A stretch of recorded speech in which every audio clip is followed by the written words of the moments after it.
Hello, everyone. Thanks for joining us for another edition of our Alignable Technology Industry Group Lunch and Learn. My name is William McBorough. I am the group leader of the Alignable Technology Industry Group. I am the CEO and co-founder of MC Global Tech. We are a cyber risk management firm. I'm also the founder of NextGen Cyber. We are a managed security service provider for small business. In the technology industry group, our goal is to create an environment where technologists and technology business owners can get together, share knowledge, network, explore synergies and opportunities for partnerships, referrals, etc.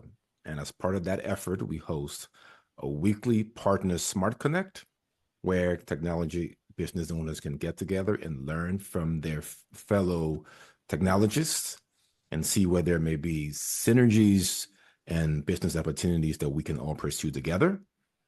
As part of that effort, we also do a monthly webinar series called the Technology Industry Group Lunch and Learn.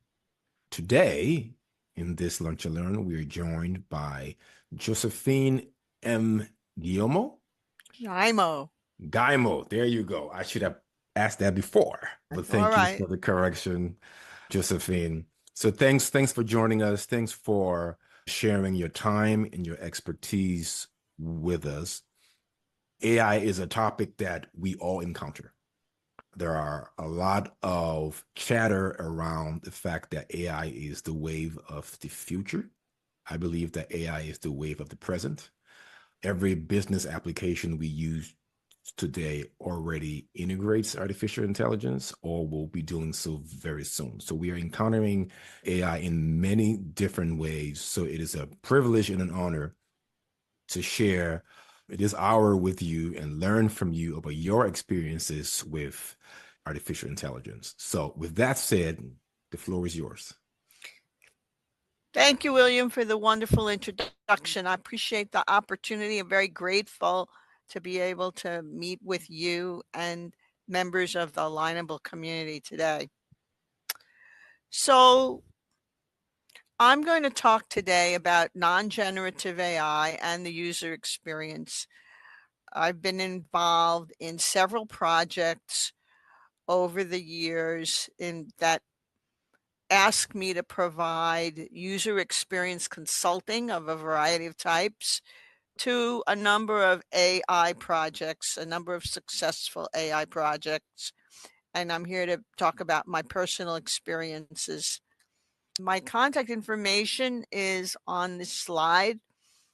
And if you want to reach out to me after the presentation, feel free to contact me on LinkedIn, on Alignable, or via my Gmail email address. Okay, next slide.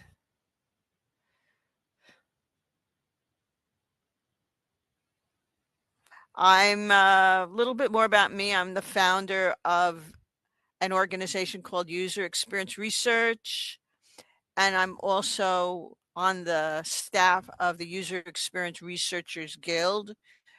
The Guild matches researchers and strategists with clients, and if you want to know more about the Guild, we have more than 500 highly experienced UX researchers and strategists who can consult on a part-time or full-time basis. Next slide. All right, a lot of the interest in the past year around AI has focused on generative AI, and I'd like to spend a little bit of time distinguishing between generative and non-generative AI. I use the NVIDIA definition here. Generative AI models use neural networks and generate new and original content. And the thing that makes generative AI unique is that there's no feedback in the learning or training phase. So generative AI is, by definition, non-supervised learning or self-supervised learning. And this is an important distinction. On the other hand, when we talk about non-generative AI, we're talking about a model for learning based on data that is a supervised learning model.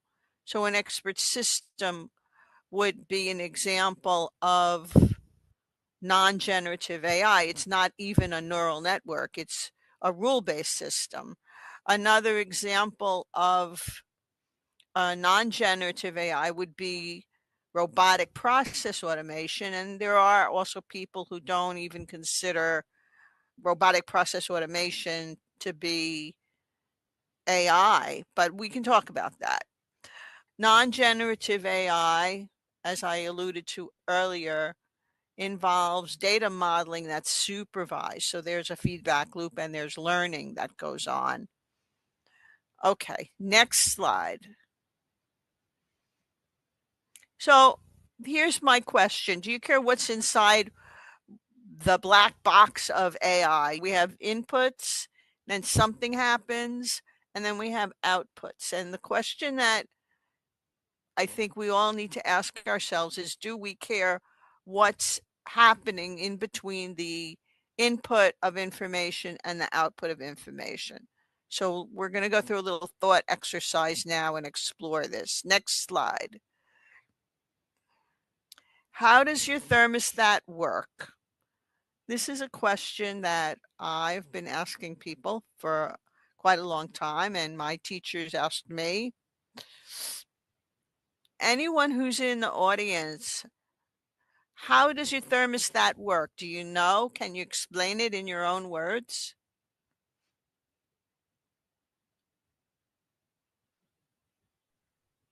I'm not ashamed to say that I have no idea.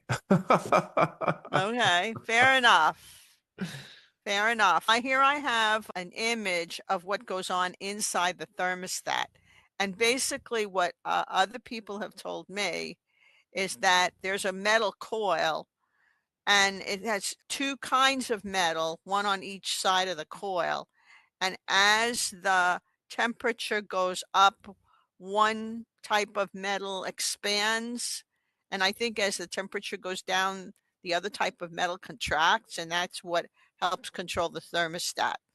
But reality is most people don't care about the inner workings of their thermostat. That's been my understanding and experience.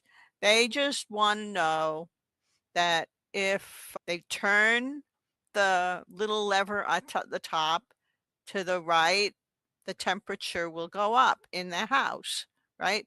If they turn the little lever to the left, the temperature will go down, right? So I would say that in terms of the user experience, most people don't care as long as it works and it's based on science, right? So we might want to put that caveat in there.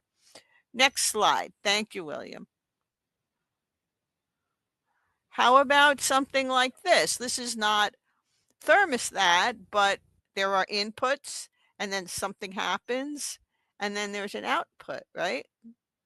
People sit at a Ouija board and they put their hands on a little device and it moves around and spells things, right? And then people attach meaning to that, right? Do we care how this works behind the scenes?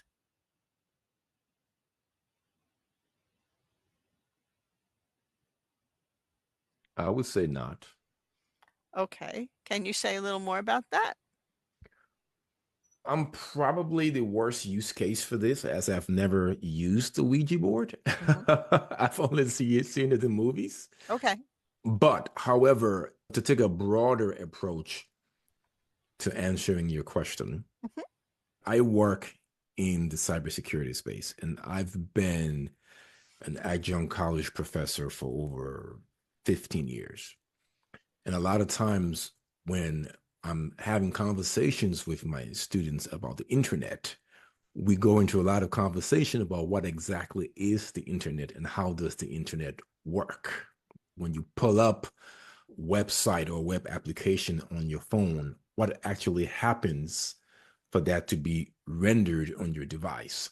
But I think that speaks to the larger questions that a lot of folks are users of technology, but they have no real idea about what's happening under the hood, so to speak. So I would say that most people don't really think about when they're sitting at a Ouija board, how is this actually giving me this output? Fair enough. Yeah, thank you. And I guess the question that also might want to be asked is this based on science? Is this based on something rational? Is it based on experience? Is it based on knowledge? Is it based on intuition? It could be based on a number of things, right? It could be based on something that doesn't make any sense or doesn't make sense to you. And yet we have outputs that people attach meaning to. Okay, next slide. And here we have something called the Magic 8 Ball. Are you familiar with the Magic 8 Ball? I'm not. Okay, the way the Magic 8 Ball works is you ask a question, you shake the Magic 8 Ball, and inside the Magic 8 Ball is a die. I don't know if it's 12-sided or 24-sided or whatever it is, but on each side of the die are words like about the size of like those little Valentine hearts that might say things like, I don't know, or yes, or no, or maybe, or try again, or who knows, right? So different answers. Now the question is similar to the Ouija board, but maybe even a little more extended. Is this result that comes out of this 8 ball based on science or something that's more than, let's say, something more than random or probabilistic? And do we believe it? What is the underlying rule that generates the output? So that's the purpose of this slide, to again to represent us to this idea of we have outputs that come from a process that we may or may not understand completely, and then those are preceded by inputs. This brings to mind a weighted dice, Mm-hmm. right? Mm-hmm. That is weighted to show up on a certain combination of numbers. Mm-hmm. Without understanding it, it might seem like magic. There's a science behind how those dice are constructed to provide that output. And you just have to know what it is, and then it makes perfect sense. But if we're talking about a fair die, we expect the answers to be purely random. If we are talking about a weighted die, we know that certain answers are skewed in a particular direction, and we also call that unfair because the answers are skewed in a particular direction. But so I don't want to get too far ahead of myself. This is a good conversation. Let's go on to the next slide. Okay, now I'm going to talk about a series of projects that I've been on. I'm going to talk about them one at a time, and I'll ask for questions after I present each one. Now, remember, it's important for me to point out that these projects all used non-generative AI. So the type of AI that most people on this call are probably not that familiar with. And again, I'd like to draw a distinction between non-generative AI, which involves supervised learning if there's learning, and generative AI, where the learning is not supervised at all. Okay, so this is the first project. I proposed a framework and metric to evaluate how well AI predicted the profitability of projects. Next slide. I built my own neural network without doing any coding. The software I used was called BrainMaker. I believe it's still around.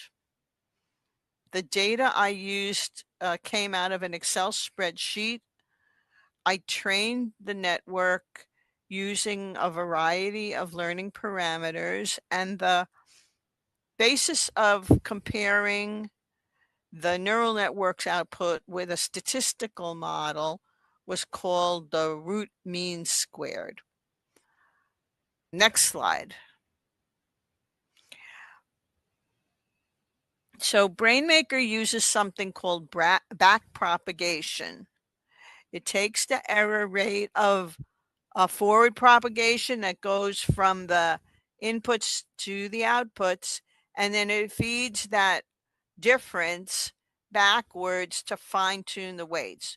In a neural network, you have 3 layers. You have the input layer, a middle layer, which is also called a hidden layer, and then an output layer. So the way the neural network learns is by taking those error rates, the differences when it moves forward and attempts to make its prediction, and feeds those back and adjusts. So that's the method I use to train my neural network. Next slide. Okay, any questions about that project? We do have some broader questions that I think goes a little bit beyond the project per se. I don't want to take us too far on a tangent. But there's AI has certainly become a buzz that far encompasses a lot of different things that may not necessarily be artificial intelligence. And how would you differentiate artificial intelligence, be it generative or non-generative, versus something like machine learning? Okay, so I'll put a little schema together here. Not all AI is machine learning, but all machine learning is AI. So that's the relationship. There are different kinds of AI that you can classify as generative and non-generative. That's probably in today's conversation, the biggest branching that is relevant to many conversations. But within the area of non-generative AI, you have different types of artificial intelligence. Not all AI is machine learning. And I'm going to talk about it in this next project. Expert systems are not machine learning. Expert systems use rules that have been created by human beings. So there is no method by which the system gets smarter over time. It doesn't get additional data because an expert system is based on rules. They're static rules. Even when an expert system uses probabilities to come up with the likelihood of a result, it's still not doing any learning. It's not doing any machine learning. The rules are the rules, and they don't change unless a human being goes in and changes them. Okay. So is it still considered AI if it's an Yes. expert system? Okay. Yes, absolutely. And there are other types of artificial intelligence, and I hope to go into in the projects that I'm going to talk about, a touch on some things that some projects, some implementations that some people consider to be AI, and I would say they sound like AI, but depending on who you talk to, they might not be really considered to be AI. And I'm not even going into things like genetic algorithms or other types of artificial intelligence that I have not had firsthand experience with that are out there and that people should know about. Okay. Okay. Thank you. Thank you. That's Oh always yeah, no, that's a really great segue into what we're going to talk about now. okay. Part two. Wonderful. All right. So In this project, I worked for AT&T as a consultant to help improve several metrics. I used UX, user experience. That stands for, it doesn't stand for Unix. Someone asked me that one day. Does UX stand for Unix? I said, no, it stands for user experience. So I work as a consultant to improve the lives of people using software and websites and devices and technology. Excuse me. I have this sort of technical background, but also am very user-centered in the work that I do.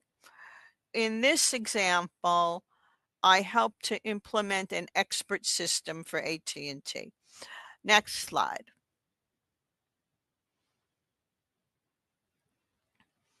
All right, so I'm going to set up this scenario a little bit for you so you understand what we were attempting to do.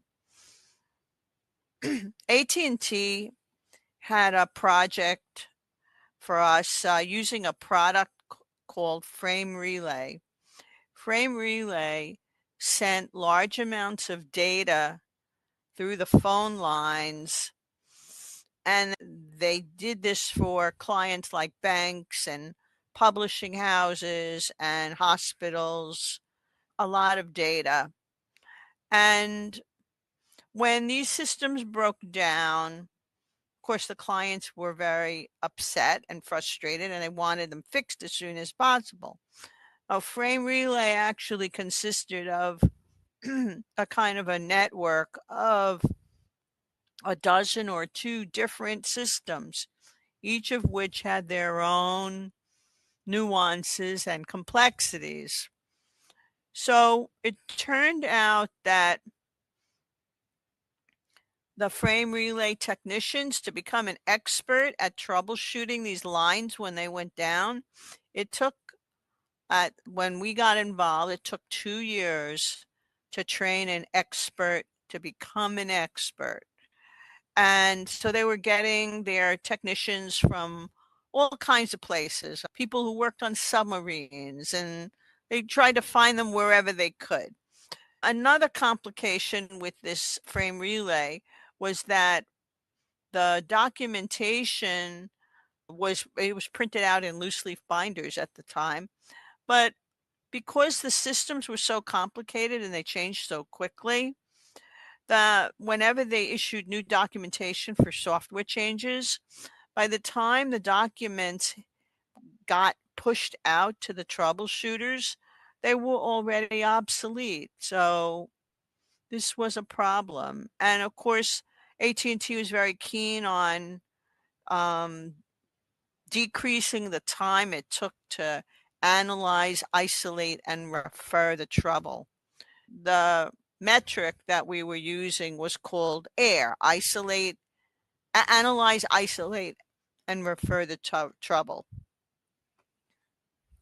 Okay, so what did we do? That's the setup for the problem. What actions did we take? I was involved in co-authoring the systems engineering documentation. As a human factors engineer, I conducted cognitive walkthroughs of the user interface to make sure that the vocabulary and the visual presentation were consistent with the mental models of the subject matter experts who were involved in helping to implement this project. We worked with a third-party vendor that provided the backend, the expert system. So they worked with the subject matter experts also to come up with the rules. I should also mention, this is an important point, before we got involved in this project, the troubleshooting technicians had no standard troubleshooting process. And as part of this implementation, we all worked together to create a standardized troubleshooting process. So everyone always started at the same point in the network and worked from there. So The solution involved was a rule-based expert system that consisted basically of a decision tree. So you'd perform the first test and either the result was positive or negative. And depending on the outcome, then you would branch to the next step, and eventually you would find the trouble, the source of the trouble. And that's what analyzing and isolating is. And then you refer it to the appropriate party to repair it. And so that's how the software worked. It worked as a kind of intelligent assistant. But again, it did not use machine learning. It used a rule-based system. We also conducted ethnographic research, which basically consisted of I sat in a cubicle with the expert troubleshooting technicians and observed them doing their work. We like to call this deep hanging out with users. So we did some of that. We also interviewed the subject matter experts. I conducted pilot training. I selected typical scenarios for troubleshooting. I hired a technical writer to assist with documenting the typical scenarios and the steps that were involved in using the software. I also conducted train the trainer sessions to hand off the project once it was complete. I had studied expert systems back in the 1980s, and this was late 90s when we implemented this. And so what were the results? The results were we were able to decrease the training time from more than 2 years to under 6 months for expert technicians. That's more than a 75% decrease, excuse me. So that was a really big result. We also decreased the amount of time it took to analyze, isolate, and refer the trouble. That was significant also. And finally, because we had simplified the job design, because we had created an intelligent assistant to assist the troubleshooters, AT&T was able to hire from a wider pool of people and for probably a decreased salary because we had simplified the job so much. Any questions about this implementation? Very interesting. Very interesting. I do have a couple of questions here. Mm-hmm. Mm-hmm. How would you define a human factor engineer? A human factor engineer is what you would probably call a user experience researcher today. Human factors engineers, like today's user experience researchers, use psychological principles, how people learn, how they perceive information, how they solve problems, and they use qualitative and quantitative social science methods to do research. They are basically, their goal is to improve the lives of the people who are using the software. Excellent, excellent. I recently taught a course where we spend the whole week looking at the human factors of cybersecurity. Mm-hmm. Oftentimes we look at the technologies, we look at the infrastructures, but we really don't look at the people and how are users interfacing with resources? What decisions are they making? What are their primary drivers to be really able to predict in some form or fashion how they're going to react so that we can work on mitigating those, right? But yeah, I echo the importance of considering the human factor.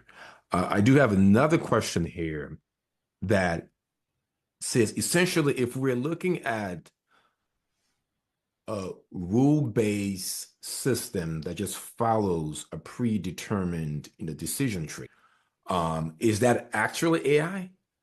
Yes. Okay. Because we've had those systems, as you said, for decades now. Yes. So essentially, we've been doing artificial intelligence for decades now. Yes. Okay, good. Good. Good points. Good points. All right. Next.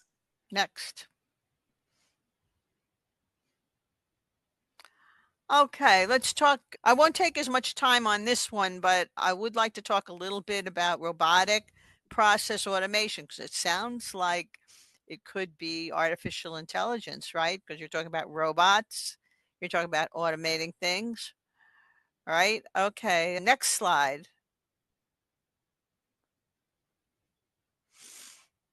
So for this client, I was involved in doing some user-centered writing. I wrote several articles to explain and promote the value of robotic process automation as an opportunity to improve the lives of users and also the business. The way robotic process automation works is it works at the presentation level of software. So say you're working as a bank teller and someone comes in and wants to create a new checking account. They want to open a checking account. Oh, the way a lot of job designs are created these days, there's a lot of what we call swivel work, where a person the bank teller might have to repeatedly copy and paste, say, information like the person's name and address from, say, one Excel spreadsheet to another or one application to another. In this kind of swivel work, there's a good chance of errors creeping in, and it's also very repetitive. So what robotic process automation does is it works at the presentation level and it, say, scrapes the information, you might be familiar with that term, from one application to another. And so there are many applications of robotic process automation out there. The main providers are UiPath and Blue Prism, but there's a lot of pre-work that's required before it even gets into the hands of the developer. So you need a good business analyst or an organization like the one I work for to sit with the end users, sit with many end users, and again, standardize the process, because even like when you have branches of a bank, they might not all do the work in the same order. They might be encouraged to do the work in a standard order, but in reality, they may do it out of order. Now, the way robotic process automation works, I should add, is it happens very quickly. So let's say if you're manually opening up a checking account, could take maybe a couple weeks, maybe, with all the permissions and everything. Robotic process automation typically shortens the timeline, maybe 80% in round numbers. And when it's fully implemented, the way it works is you might only need a human to intervene in the process if there's an error or something that's non-standard that comes up where maybe a human being is required to intervene. Very interesting implementation. Again, there's not a lot of, if you're thinking about higher level judgments and decision making, that's not RPA. RPA is strictly copy paste. Let's go to the next slide. Okay, and this is here more for the entertainment of the reader. I leave the YouTube video links up there in case you want to see it in action. But in this example from UiPath, data is transcribed into SAP from an email. And the way it works is that RPA would open the Outlook application would open the invoices, extract the data. It, quote unquote, knows where to look on the presentation layer to extract the data in the file. It validates the customer and copies the information from SAP into SAP from the PDF. So it happens instantaneously. The RPA software logs into the applications, navigates, toggles, converts the data to the proper format, and extracts the data. Again, if you want to see this in action, there are many examples on YouTube that you can check out. Next slide. Okay, any questions about robotic process automation? No, no questions. Thank you, Josephine. Okay, great. Thank you. All right, let's talk about this project. Depending on the complexity of the problem at hand, there might be different projects are going to be at different stages of development. For this project, we were doing ethnographic research to support future data modeling. This company brought me in for a little while just to provide that foundational information. Let's talk about that. Next slide. Okay. So the way, so what did this company do? This company provided support for people who had health insurance, who were facing, say, a major life decision. Maybe they just had heart surgery or another significant health challenge. And this company was brought in by the health insurance provider to provide support to the patient.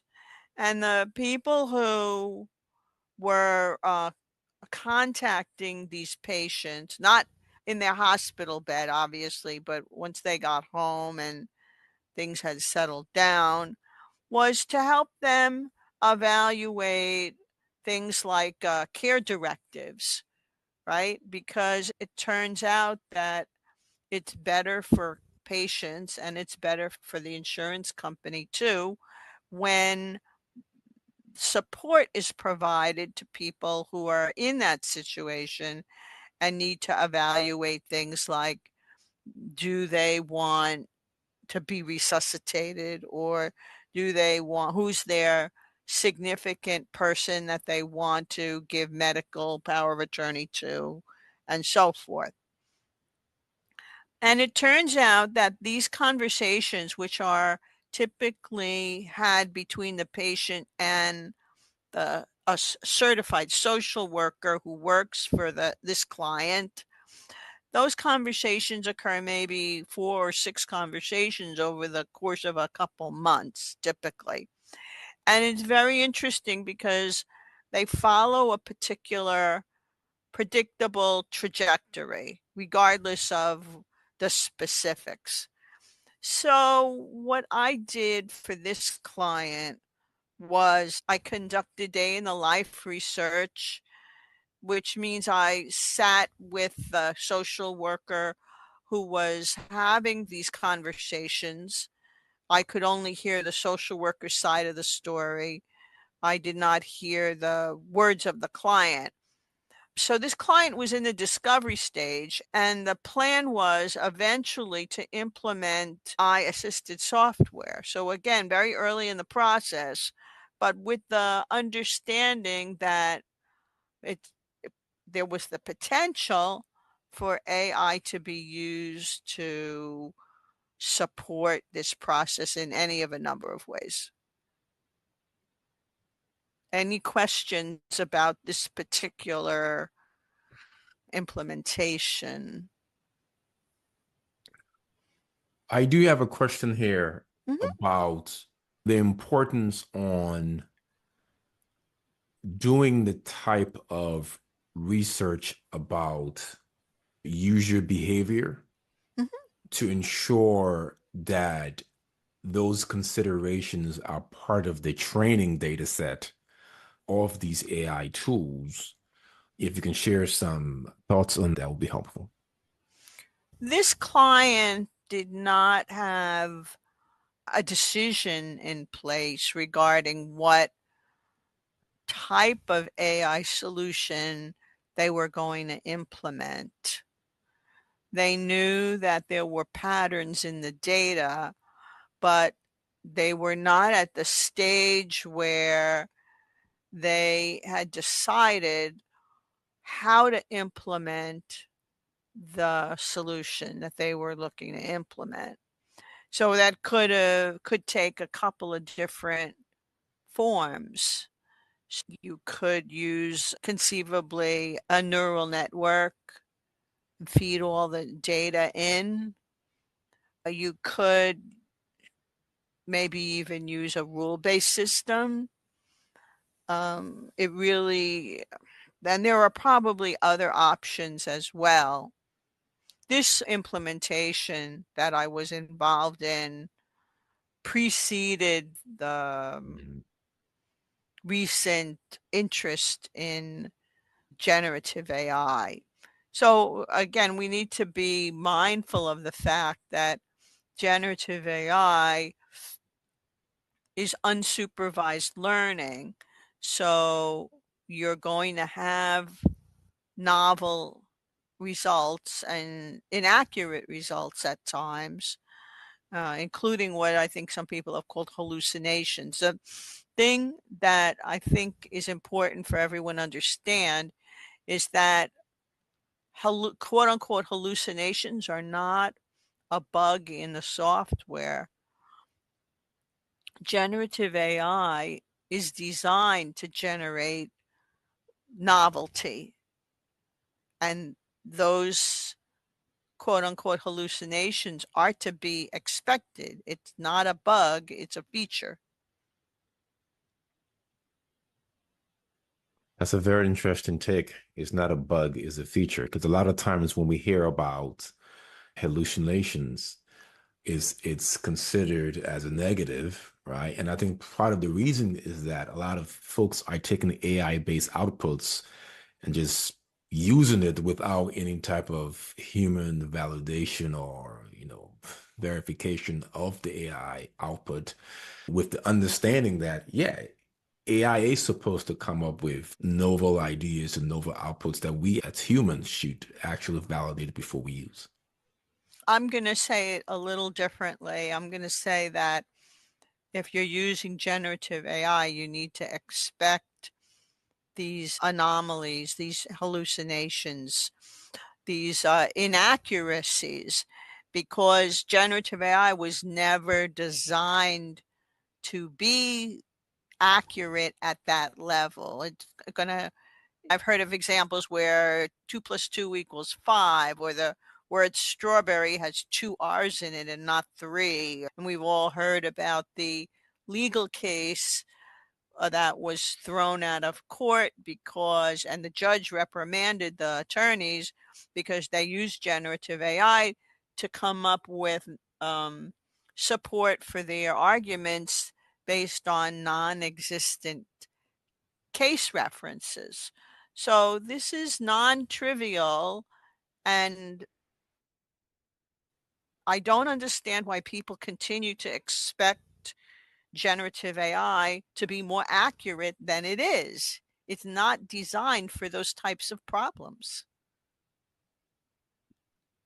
That's why your voice is so important, right? We have to educate us. All right. Okay, next slide. How are we doing on time? I think we're good. I can keep going? Yes, you can keep going. Okay, we're toward the end here. Hmm? All right. I used my background to, oh, this is a really great project, a healthcare IT product.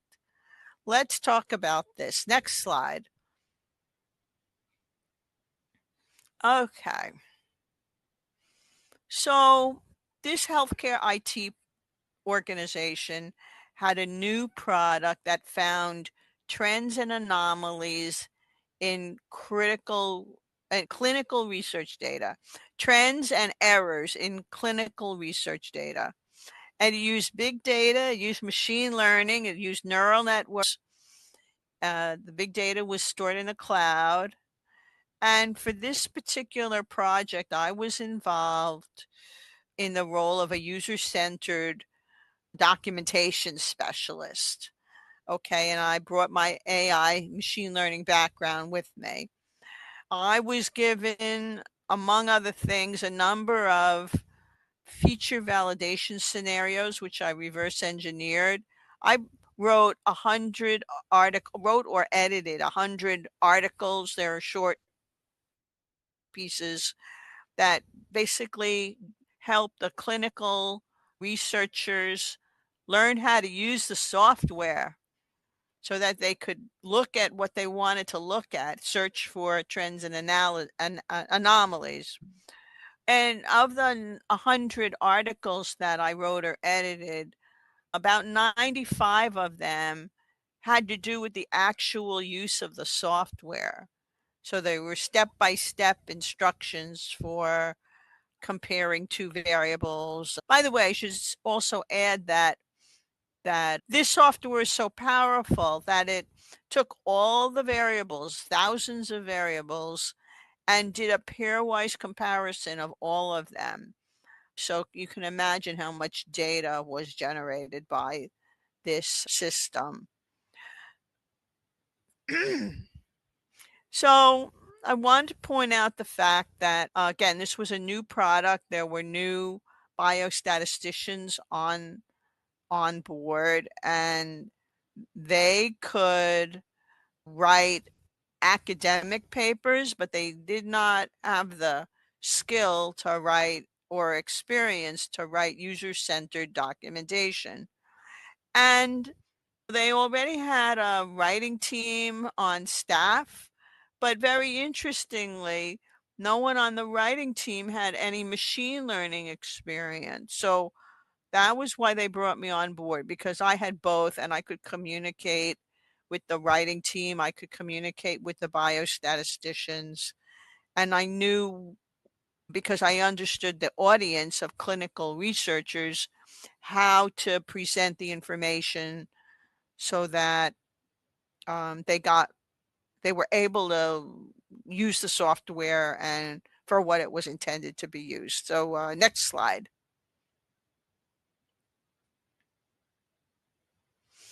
Okay, so what happened to this project after I got involved? I was very pleased. So this project was, I think, in 2015, 2016, something like that. And when I gave this presentation, similar presentation, after COVID had raised its ugly head, and I found out, much to my joy, that Moderna had used this product to help develop the Moderna virus vaccination against COVID.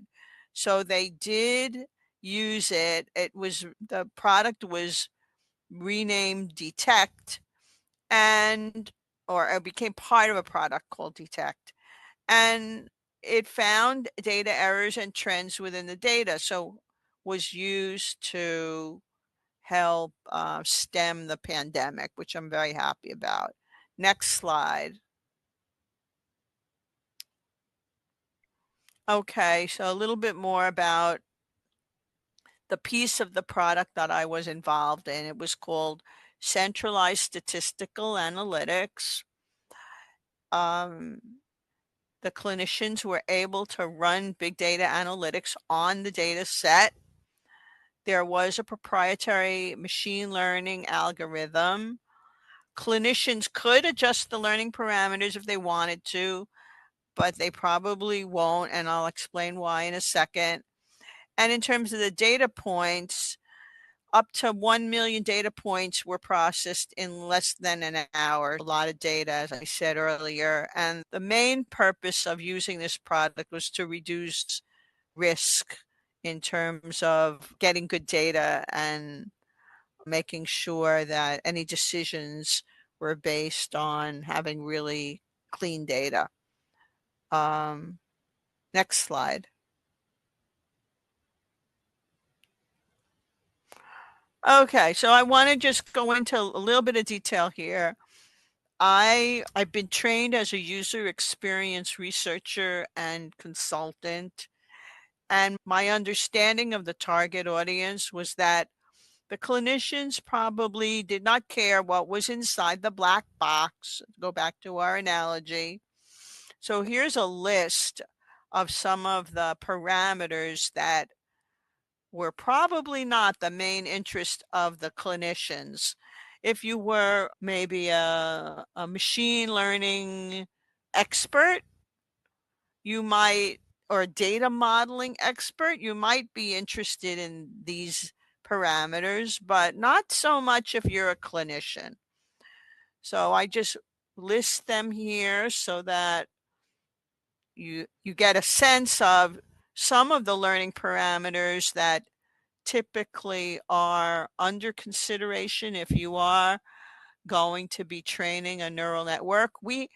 For this product, we had default values for the learning parameters, and we did give the clinicians the option of adjusting them. But the reality is that unless they had a machine learning background, there's really no reason for them to adjust any of these learning parameters. Next slide. Okay, so these are my general takeaways. It's possible to do user-centered design research and more for AI without having to have taken several semesters of calculus, as I have. AI has been around for decades, as we've talked about earlier. The big divider in terms of classifying AI is there supervised learning or not? So that's important to remember. If you are curious about learning more, you can build your own no-code AI model, and it's not that hard. Next slide. Here are some options for coding your own no-code AI model. Some of them are much more recent than BrainMaker. I have not used any of these, but I share them because I thought that maybe someone who's attending might like to try their hand at this. So I'd be very curious to see if you do, get back to me and let me know what you do. Because there are a lot of problems out there that do require AI as a potential solution.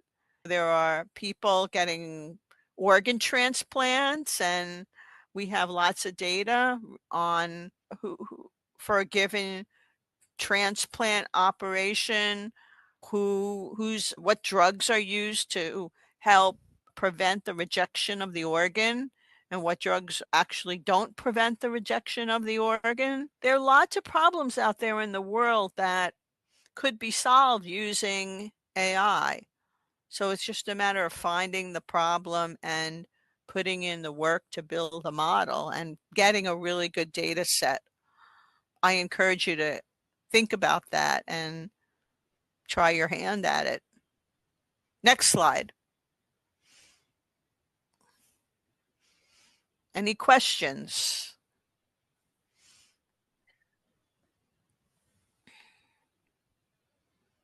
So, Josephine, thank you so much for joining and for sharing your expertise with us. I do have a quick question going back to the previous slide. There are some well-known brands on here, Microsoft, Google, Apple, etc. Do all of these companies provide, for those that are curious to really get their hands dirty, no code, no cost options for folks to actually dabble in working? I have to tell you, I pulled this list from an article encouraging others to consider building their own no-code AI implementation. Unfortunately, I can't answer your question, but I'd be curious to see, again, what members of the community experience when they embark on this journey, because it's a good journey. Yeah, yeah, I couldn't agree more. We do have an upcoming webinar on October 22nd on building your own AI assistant in the Google browser. So that's going to be one to watch, where we're going to get a hands-on, step-by-step demonstration about capabilities that at no cost Google is providing for folks to build their own learning management system in the browser and leverage it for their own purposes as an alternative to uploading data into public clouds. And I think that we will probably see that from a lot of the other browser companies. We already see Microsoft is on here doing some things. Apple is on here doing some things. So I think bringing the AI to the browser is something that we're going to see more of increasingly, as folks tend to realize that maybe uploading sensitive corporate information into at least the public version of ChatGPT is not the best way to go. I've heard several warnings about that very action. Yeah. So I think a key takeaway from this experience for me, Josephine, is that hallucinations are a feature, not a bug. And I think that is certainly fodder for more conversation as we get a better understanding of what AI actually is and what it's supposed to do and the benefits that it's supposed to provide us. We appreciate you sharing your expertise with us. This event is being recorded, so we will get it posted in the Alignable Technology Industry Group in the next couple of months. For folks who are not able to attend live today, they can certainly go back, review the session. And I'm going to go back here to the first slide. And for folks that want to follow up with Josephine, either get her support on some upcoming projects or just to follow up on some things that we learned here today, her contact information is live. It will also be posted in the event when we get that uploaded into the group. So any closing thoughts, Josephine? I just want to thank you for the opportunity to share my experience. I think that the work that you're doing is really extraordinary, and I really thank you again for the opportunity to participate. Thank you for being here. Bye-bye. Bye-bye.